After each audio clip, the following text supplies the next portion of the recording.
Bonjour à tous, on se retrouve aujourd'hui pour la petite capsule hebdomadaire pour la semaine 2 que je vais vous faire avec l'oracle G. J'espère que vous allez bien et on va s'interroger de suite donc sur cette semaine 2. Que va-t-il se passer durant cette semaine? Donne-moi des informations sur la semaine qui arrive. Je veux des informations sur la semaine qui arrive. Allez, c'est parti, je coupe le paquet en deux. Et on va mélanger.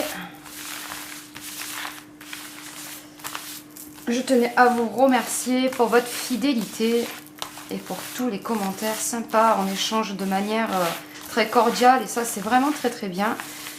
Il faut continuer dans des choses positives comme ça parce que c'est comme ça qu'on y arrivera, je pense. Hein. Allez, c'est parti. Donne-moi des informations sur la semaine. Donc le tirage classique en 3 cartes. Aujourd'hui, j'ai choisi mon G et j'en prends plus, donc s'il le faudra. Alors, j'ai une dame âgée ici. J'ai une femme d'un certain âge.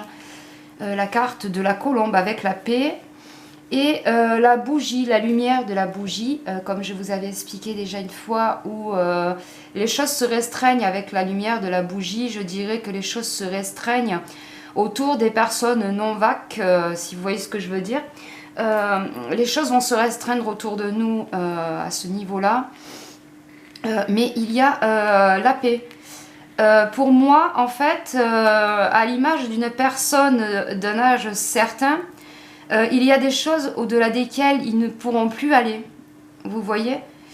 Il y a des choses au-delà desquelles ils ne pourront plus agir. Et là, on va se rendre compte au niveau de cette semaine des limites de leur politique. On va se rendre compte que eux, au final, leur horizon est en train de se restreindre. Leur horizon est en train de rétrécir au final. Pour avoir quelque chose d'un peu plus serein pour nous, d'accord ? Où on va commencer peut-être, la majorité des gens, moi je pense en particulier à ceux qui ont peur, qui se voient pris au piège, fait comme des rats, là ils vont se rendre compte au final qu'il y a des choses au-delà desquelles ils ne pourront pas aller et du coup la sérénité sera à peu près retrouvée pour la plupart de ces personnes, je pense, vous voyez, du fait que l'on va voir leurs limites, d'accord ? Déjà ça c'est une première notion pour cette semaine.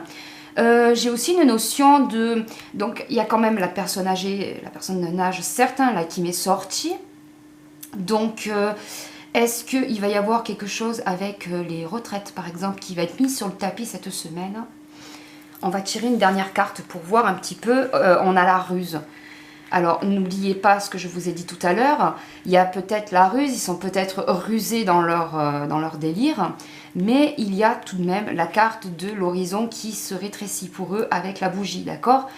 Et la ruse aussi peut-être du côté de, je ne sais pas, éventuellement ils vont mettre en place, mettre sur la table des projets de loi pour les retraites, ou essayer de restreindre du côté des personnes âgées. À voir pour la semaine. En tout cas, pour moi, ce qui prédomine, c'est ça. C'est le fait que les esprits vont peut-être un petit peu se calmer au niveau du stress et de la peur, sachant que on va découvrir qu'ils ne pourront pas aller plus loin que ce qu'ils voudraient faire au final. Hein. Je pense en particulier au pass-vac, où éventuellement, même s'ils le mettent en place, il ne pourra pas aller au-delà de certains droits. Voilà. Donc, ce tirage-là, dans lequel l'oracle nous explique au final qu'il faut garder son calme, il faut garder sa sérénité, je le trouve plutôt parlant. Et il nous invite donc à ne pas céder au stress malgré qu'ils soient rusés. Rappelez-vous qu'eux sont rusés, mais nous, on peut aussi être rusés, d'accord? Ils ont de toute façon leur horizon qui se restreint avec la carte de la bougie. Voilà pour ce tirage de la semaine, j'espère qu'il vous aura plu. Je vous retrouve de suite pour un autre tirage. À tout à l'heure.